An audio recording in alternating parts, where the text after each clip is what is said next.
विष्णुरुवाच तस्य यज्ञशङ्कासं मां महर्षिवेदपारग बृहस्पतिर्महातेजा नयत्वङ्गीरससुतः तस्याहं समनुप्राप्तो यज्ञवाटं शूरोत्तमा विचरिष्ये यथा युक्तं त्रैलोक्यस्य हरणाय वै।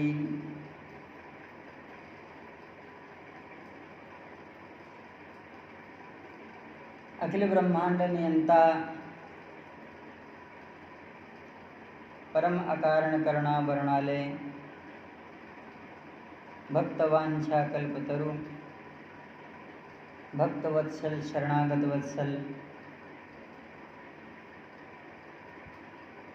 निखिल सार सर्वस्व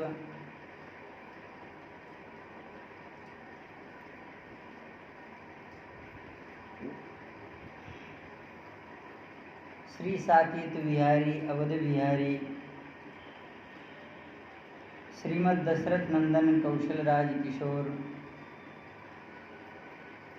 भगवान श्री राघवेंद्र सरकार पूज्य चरण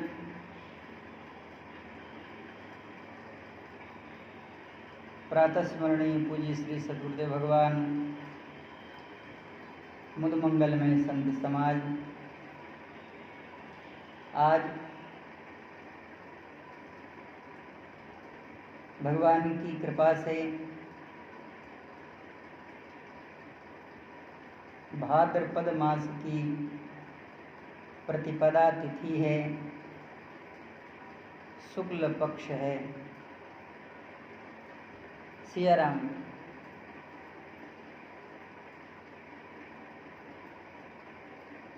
कृष्ण पक्ष। यद्यपि यह कृष्ण पक्ष अनुष्ठान के रूप में, सदकर्म के रूप में गोकुल वासियों के लिए और साक्षात भगवान नंद नंदन के स्वरूप प्राप्ति के लिए अभूतपूर्व यह पक्ष है। यद्यपि वेदांत की भाषा में इसे प्रतिपक्ष कहा जाता है। पक्ष और प्रतिपक्ष एक पक्ष को दूसरा पक्ष प्रकट करता है और उसी के आधार पर वाद विवाद होता है। लेकिन तर्क और वाद में न जाकर जो भक्तों के पक्ष का प्रतिपादन करने वाले हैं,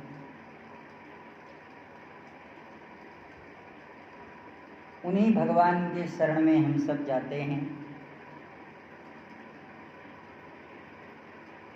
राम सदा सेवक रुचि दाखी, साधु पुराण संत श्रुति साखी।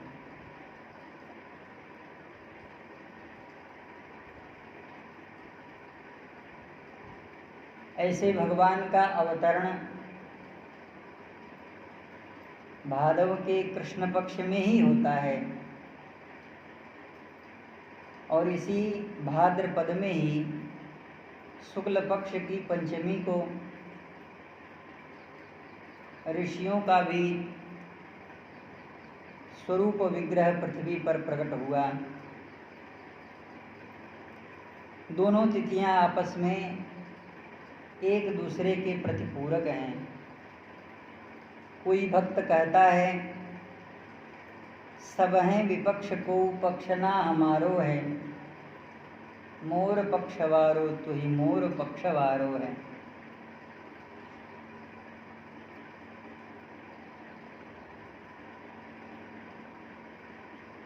श्री शुकाचार्य जी महाराज तो कहते हैं कि बरहा पीडम नटवर वपुः बर्ह का जिन्होंने आपीड धारण किया है, वृक्ष को धारण किया है, यह श्री किशोरी निकुंज विहारिणी भगवती श्री राधा रानी के मनोरम मनोहर बाग का यह मोर है और भगवती श्री किशोरी के दिव्य रूप सौष्ठव को पान करते करते यह नृत्य करने लगता है। श्री किशोरी जी के स्मरण में भगवान ने मयूर के पक्ष को धारण किया है और सुंदर पुष्प वाटिका में वैराग्य मूर्ति भगवान के परम रसिक श्री लक्ष्मण जी महाराज ने भी भगवान का श्रृंगार किया है। मोर पक्ष सिर सोहत नीके, गुच्छ बीच बीच कुसुम कली के। मोर पक्ष सिर सोहत नीके, गुच्छ बीच बीच कुसुम कली के। यह भगवान की रूप सुषमा को अत्यंत ही मनोहर करता है। यह जो मयूर है,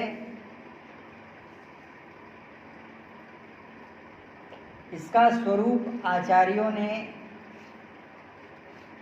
प्रेमी भक्त के रूप में माना है।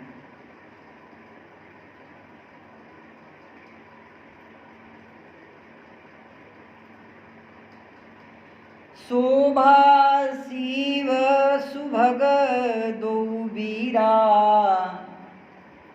नील पीत जल जाव शरीरा। भाल तिलक श्रम बिंदु सुहाए, श्रवण शुभग भूषण छवि छाए। विकट भृगुटि कच भूघर वारे, नव सरोज लोचन रत्नारे। चारु चिबुक नासिका कपोला, हास विलास लेत मनुमोला। मुख छवि कही न जाई, मोहि पाही। जो बिलो की बहु काम लजाई। उर्मणि माल कंबु कल ग्रीवा, काम कलभ कर भुजबल शिवा। सुमन समेत वाम कर दोना, शावर कुंवर सखी सुठिलोना। केहरी कटि पट पीत धर, सुषमा शील निदान। देखी भानुकुल भूषण ही, विशरा सखिन अपान। मोर पंख, भगवान की इस छवि में मयूर वृक्ष है और भगवान नंदनंदन मयूर वृक्ष को धारण करने वाले हैं। मयूर अनन्य रसिक है, वह केवल एक से प्रेम करता है। चतुर्विधा भजन्ते माम जना सुकृतिनोर्जुनः। ज्ञानी अर्थार्थी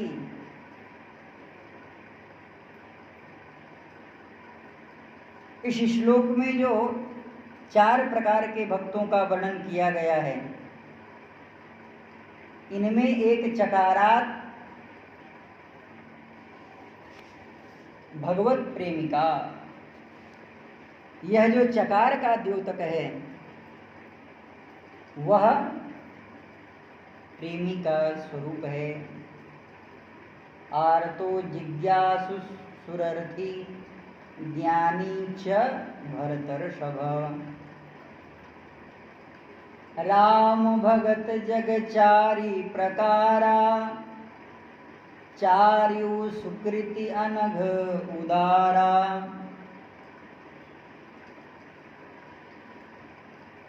श्री महाभारत जी में भगवान स्वयं कह रहे हैं, चतुर्विधा मम जना भक्ता एव हि मे श्रुतम।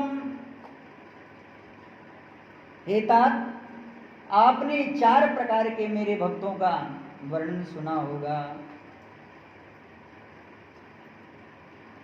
चतुर्विधा मम जनाः भक्ता एव हि मे श्रुतं तेषाम् एकान्तिनः श्रेष्ठा ये चैवा नान्य देवता।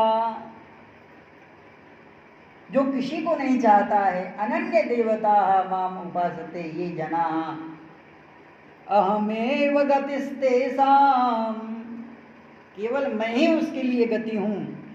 और निराशी कर्म कारणम, संसार के प्रत्येक व्यवहार को जो वर्तता है केवल इसलिए। अहेतुक्या अप्रतिहता भगवद भक्ति प्राप्त्यर्थम एतद कर्म महम करिष्ये।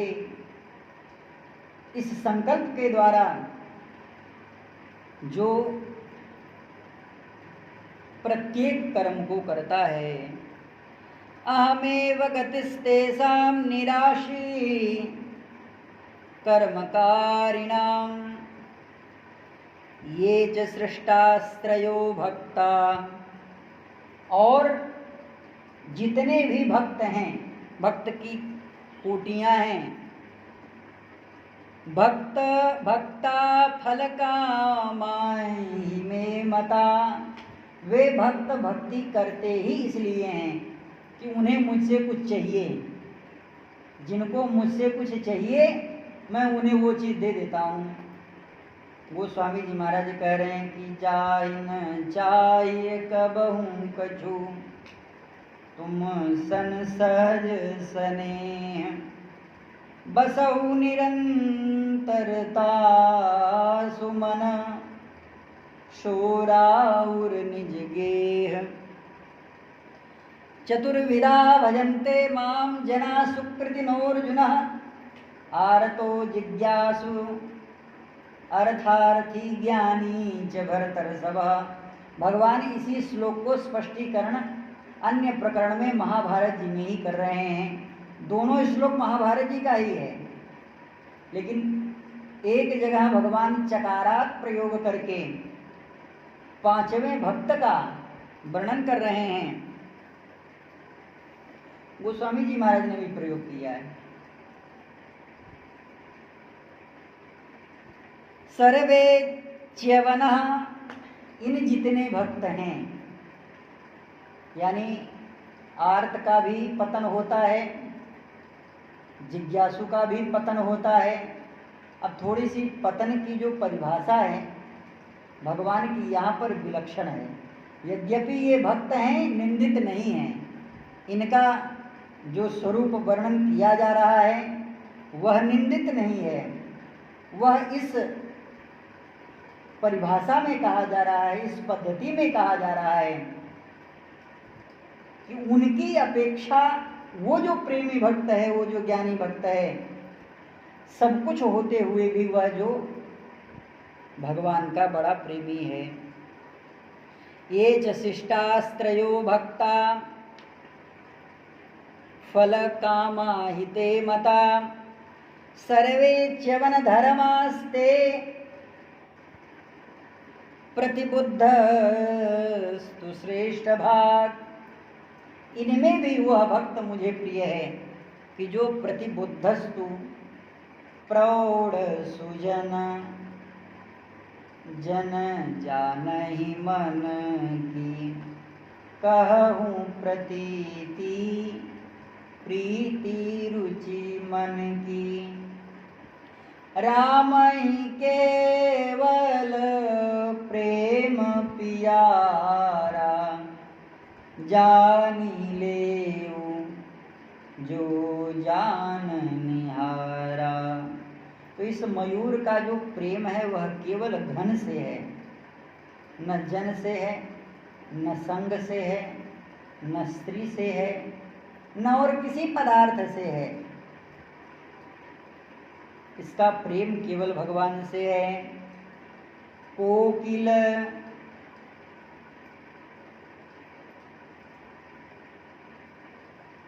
भगवती श्री किशोरी विदेह पाद के वाटिका में एक मयूर है, जिस मयूर को किसी ने नहीं देखा, लेकिन गोस्वामी जी महाराज ने अपनी भाषा में उसका बड़ा ही सुंदर वर्णन किया है।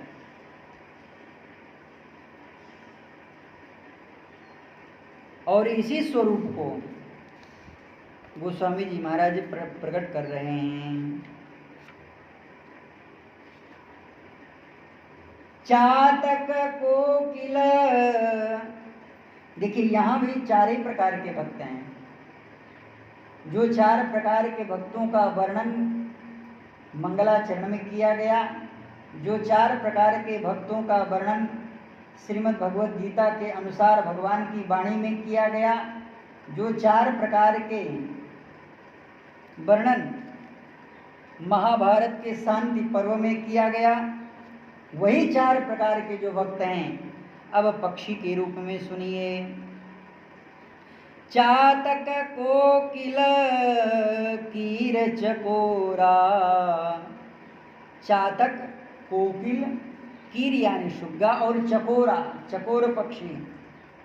अब अगर इनकी चार परिभाषा चार पक्षियों में अगर वर्णन किया जाए तो महाराज यही अपने आप में परिपूर्ण है। चातक कोकिल कीर चकोरा, कूजत बिहग नटत कल मोरा। मोरा यहाँ किसी अन्य शब्द के लिए अन्य के लिए नहीं किया जा रहा। चकारात प्रेम भक्ति लक्षण संयोगा, इसलिए गोस्वामी जी महाराज कह रहे हैं। अच्छा, इनकी सुषमा कितनी है? कानव पल्लव फल कुसुम सुहाए, निज संपत्ति सुर रूख लजाए।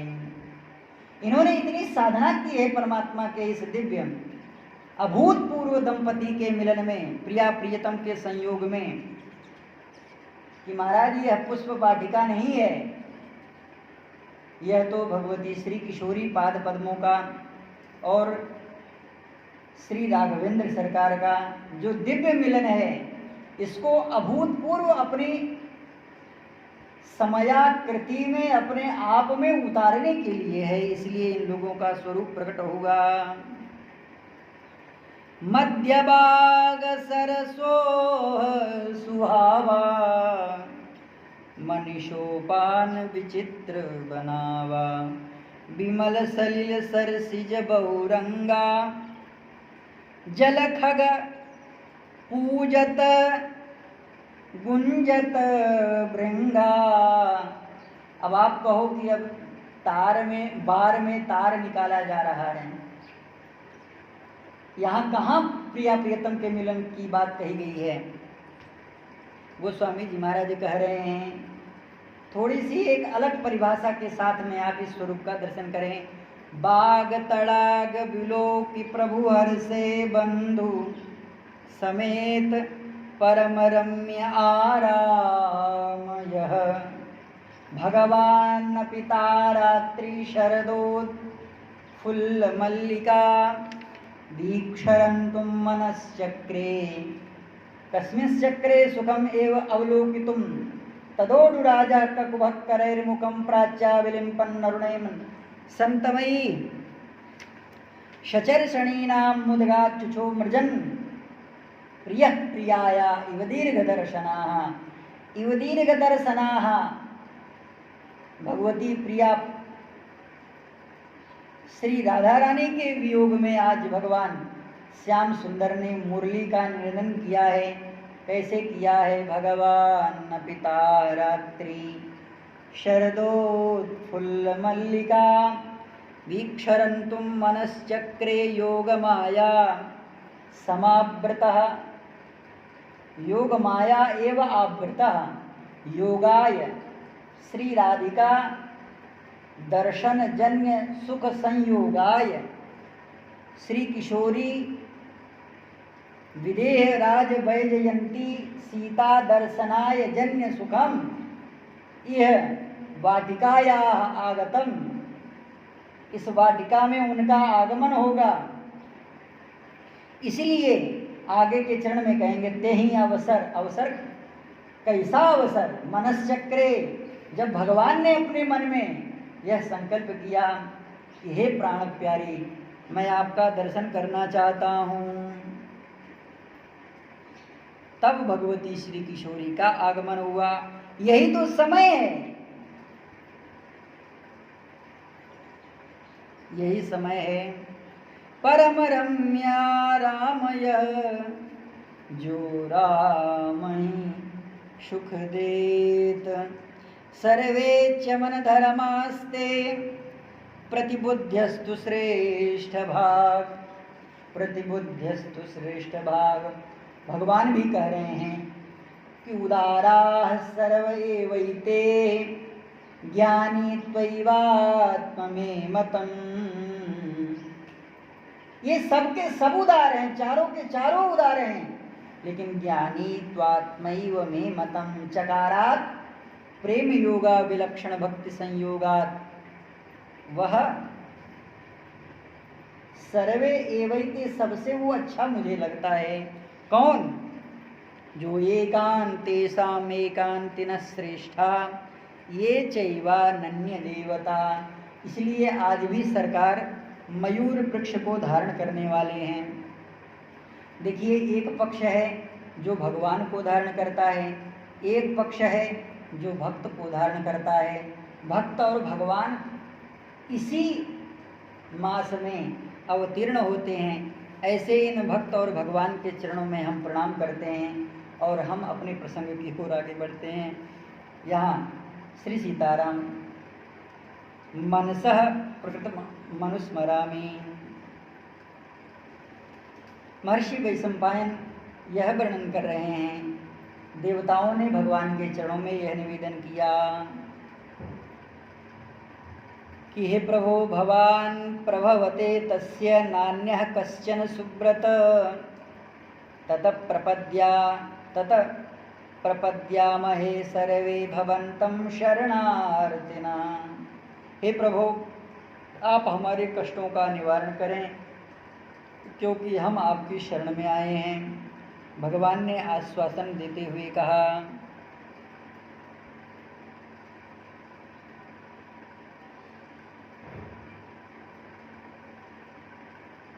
हे महाबाहु सुरश्रेष्ठ देवताओं, आप लोग अब किसी तरह का भय मत करें, क्योंकि कव्यम पितॄणाम उचितम सुराणाम हव्यमुत्तमं प्रवर्तेत महाबाहो यथा पूर्वं सुरोत्तमः। हरिहं सकल भूमि गरुआई निर्भय हो देव समुदायी। निर्भय होकर के जाओ। प्रत्यानय महेंद्राय त्रैलोक्यम इदमव्ययम्। भगवान का संस्कार हुआ है, भगवान बड़े प्रसन्न नजर आ रहे हैं और भगवान का यह जो प्रादुर्भाव स्वरूप है बड़ा ही विलक्षण है। भगवान ने अपने कमर में मूज की मेखला धारण कर रखी है।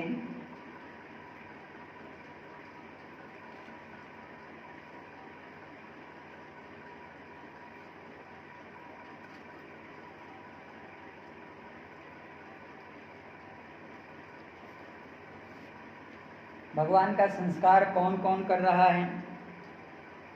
तस्योपनीयमानस्य सावित्रीं सविता ब्रवीत। महर्षि कश्यप प्रजापति को आगे करके उनके जात कर्म संस्कार को संपन्न कराए। जब उनका उपनयन संस्कार होने लगा तब वेद माता गायत्री ने अधिष्ठित देवता स्वयं वेद माता के द्वारा उच्चरित दो जो सविता अधिष्ठात्रित देवी हैं, इन्होंने स्वयं गायत्री का उपदेश किया। गायत्री के 3 पाद हैं, गायत्रीस्त्रिपद त्रष्टुप जगत्याग्नि इत्यादि वेद मंत्रों में कहा गया है। तस्योपनीयमानस्य सविता सावित्रीं साविता ब्रवीत बृहस्पते ब्रह्मसूत्रम। उपनयन संस्कार स्वयं देवगुरु बृहस्पति ने कराया।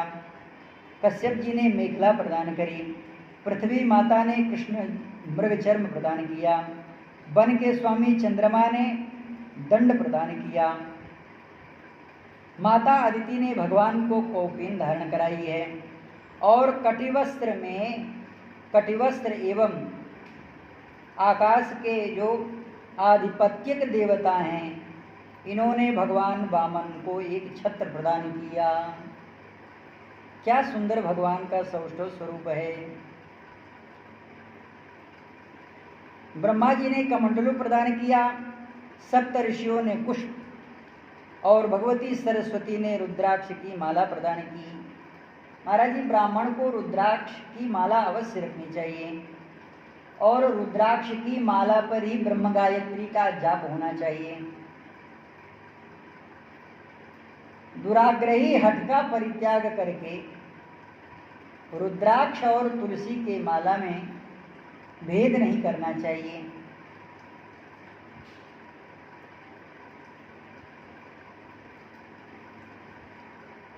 और श्री कुबेर जी महाराज भगवान को भिक्षा का पात्र प्रदान कर रहे हैं। तस्मात् उपानीयात यक्षपरात् पात्रिकाम अदात, यक्षराट एवं पात्रिकाम अदात। भगवान को भिक्षा मांगने के लिए ब्रह्मचारी का जब बाना धारण कराया जाता है ब्रह्मचारी यति को, तब उसके हाथ में भिक्षा भी प्रदान की जाती है और भिक्षा पात्र भी दिया जाता है।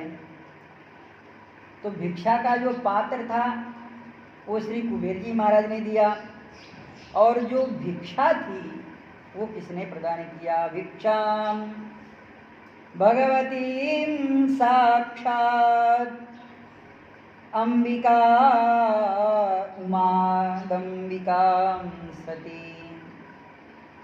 भिक्षा भगवती जगज्जननी भगवती श्री पार्वती जी ने प्रदान किया। ऐसा महाराज सुंदर भगवान ने वेश धारण किया है। तम बटुम्बामनं दृष्ट्वा मोदमानां महर्षया कर्माणि कारयामासु पुरस्कृत्य प्रजापतिम्। भगवान अपनी सुषमा के द्वारा अत्यंत ही सुंदर प्रकाशित हो रहे हैं। ब्रह्म तेज से संपन्न है भगवान। इसके बाद में भगवान ने विधिवत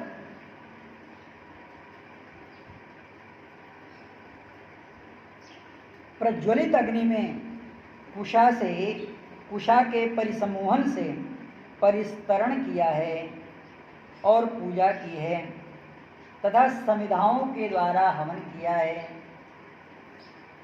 महाराज जी, ब्रह्मचर्य वेश धारण करने के बाद में समिधा दान का बड़ा सुंदर विधान है और नित्य समिधा दान का यह आदेश भगवती वेद ऋचा प्रदान करती हैं। इस तरह से भगवान का स्वरूप है और बड़ा ही सुंदर स्वरूप है। जिसने यह सब कुछ प्रदान किया वह भी सोच रहा है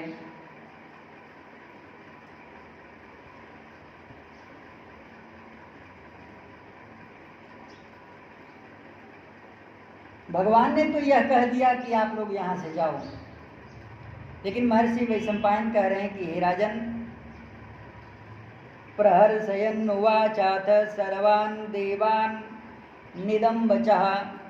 समस्त देवताओं ने मिलकर के यह अपने मन में विचार किया, हमें भगवान की सहायता करनी चाहिए।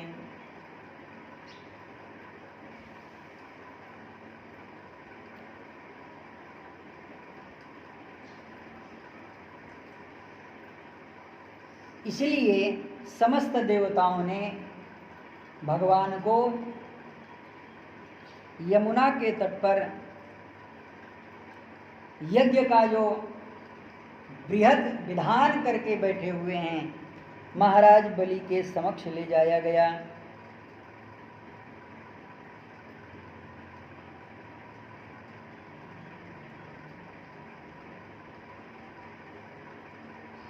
महातेजस्वी परम बुद्धिमान बृहस्पति जी ने भगवान वामन को दानवराज बलि की यज्ञशाला तक पहुंचा दिया। ततो बृहस्पतिर्धीमान् मानयत् वामनं प्रभुं यज्ञवाटं महातेजा दानवेन्द्रस्य धीमतः मौजिं यज्ञोपवीतिं च क्षत्रिदण्डी च ध्वजी तथा वामनो धूम्ररक्ताक्षो भगवान् बालरूपधृक् तं गत्वा यज्ञवाटं च ब्रह्मर्षिगणसङ्कुलम् आत्मानं चैव भगवान् वर्णयामास तं कृतम्। ब्रह्मर्षियों के समूह से संपूर्ण यज्ञशाला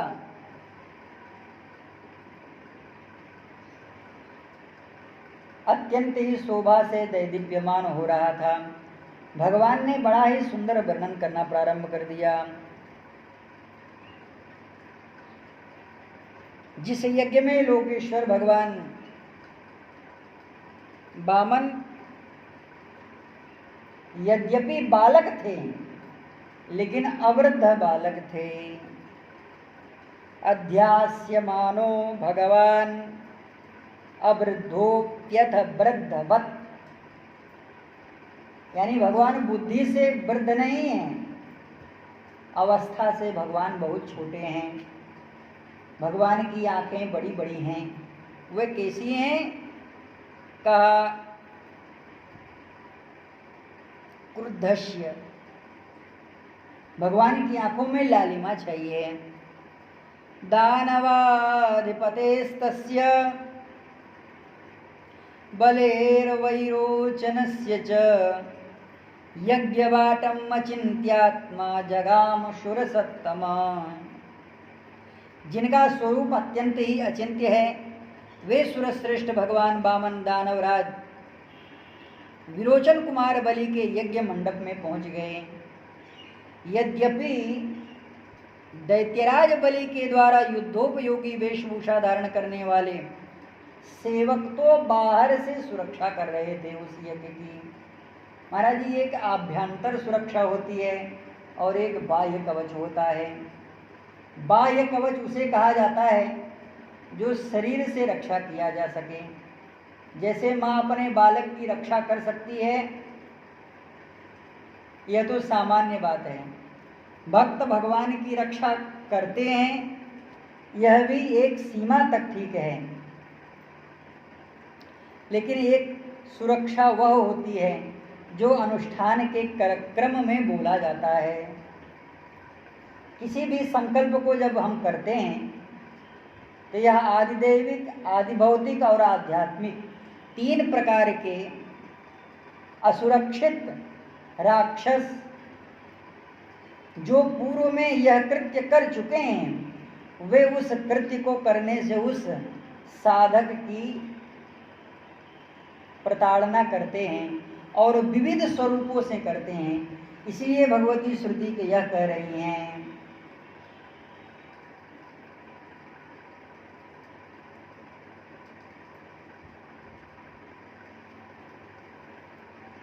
संपूर्ण क्रिया करने के बाद, शुद्धि करने के बाद, आसन शुद्धि करने के बाद ब्राह्मणाम इस कर्म से हमारी रक्षा करने के लिए भगवती श्रुति के जो मंत्र हैं वे हमारी सुरक्षा प्रदान करें। और जो भगवान के भक्त हैं वे मात्र इस पद का उच्चारण करते हैं, राघवेंद्राय पान्तु मां, राघवेंद्राय पान्तु मां। श्री राघवेंद्र सरकार हमारी रक्षा करें। वह श्रुति वचन स्मरण नहीं हो रहा है। महाराज जी, पालितोपि हि दैत्येयः संग्रामामिक परीक्षदैः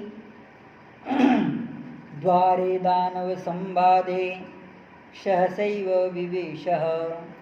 एकाएक उस यज्ञ में नहीं गाया जा सकता है, क्योंकि बाह्यांतर यह सुरक्षा से अनुस्यूत है, सुरक्षा से बधा हुआ है। वज्र पंजर नामेदम, ये वज्र का पिजड़ा है। यो राम कवचम स्मरेत, जो भगवान श्री राम के इस दिव्य मंगलमय कवच का स्मरण करता है।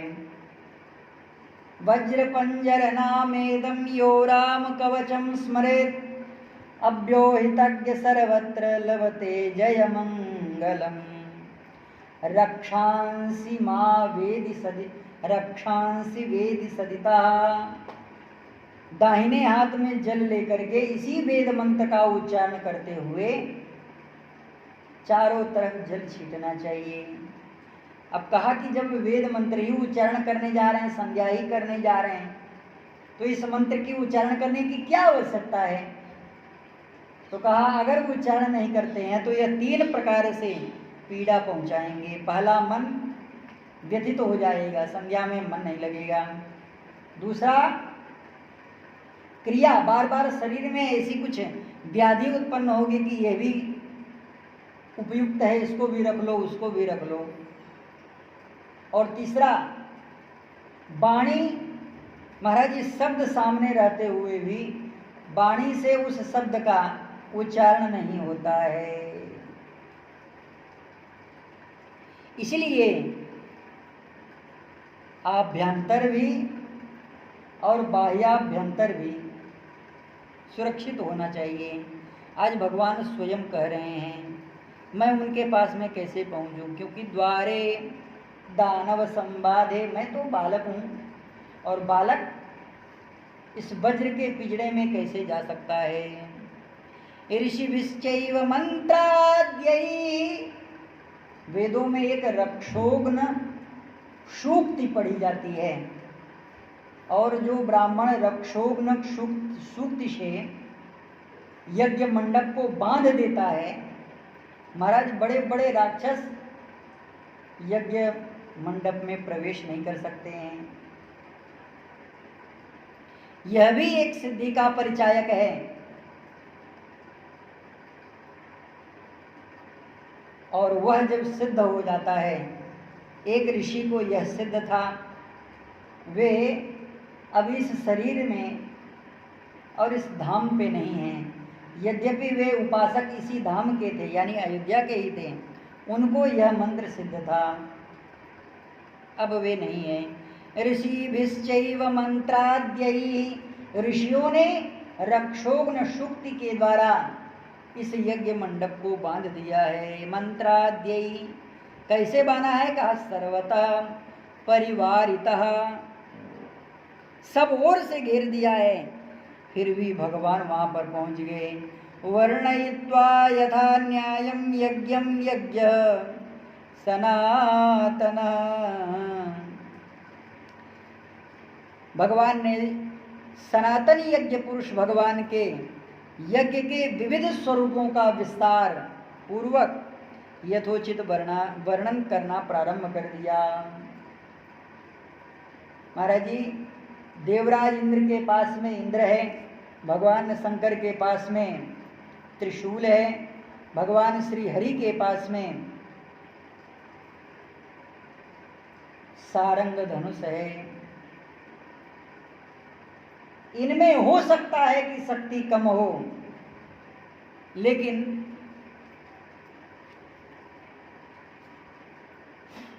ब्राह्मण के वाणी में शक्ति कम नहीं हो सकती। इंद्र कुलिश मम शूल विशाला, काल दंड हरि चक्र कराला, जो इन कर मारा नहीं मरई, विप्र श्राप पावक सोजरई, नाहं विशंके शूरराज वज्रा, न द्रक्षशूलान्न यमस्य पाशात्। महाराज रहुगण कह रहे हैं, हे ब्राह्मण देवता, मैं और किसी से नहीं डरता। नान्यर्क शोमान इलवित्त पासात्, यानी वरुण के पास से भी मुझे डर नहीं लगता है। नान्यर्क सोमान निलवित्त पासान्, शंके विषम ब्रह्म कुलावमानम, नाहं विशंके शूरराज वज्रात्, न त्र्यक्षशूलः न यमस्य दंडात्। यमराज के दंड से भी मुझे डर नहीं लगता। महाराज जी, रावण के ऊपर यमराज ने जब दंड का प्रहार करना चाहा तो यमराज ने वहां पर वचन दिया है। यमराज से कहा कि हे धर्मराज, तुम ये क्या करने जा रहे हो? मैंने रावण को अमर होने के लिए भी कहा है और तुम्हारे इस वज्र को बनाया भी मैंने ही है। ये दोनों जब आपस में टकराएंगे तो महाराज महान भयानक विभीषिका उत्पन्न होगी, जिसको यह त्रैलोक्य सहन न कर सकेगा। नान्यर्क, अर्कः भगवान सूर्य के पास में जो तपन करने की शक्ति है, वह भगवान सूर्य की जो तपन शक्ति है वह भी कम पड़ जाती है। अब भगवान सूर्य की तपन शक्ति और भगवान शंकर के शूल की शक्ति, देवराज इंद्र के वज्र की शक्ति, भगवान यम के दंड की शक्ति और भगवान वरुण के पाश की शक्ति ब्राह्मणों के बराबर कैसे होती है, इसका दर्शन हम कल के प्रसंग में करेंगे। श्री सीतारामचंद्र भगवान की जय।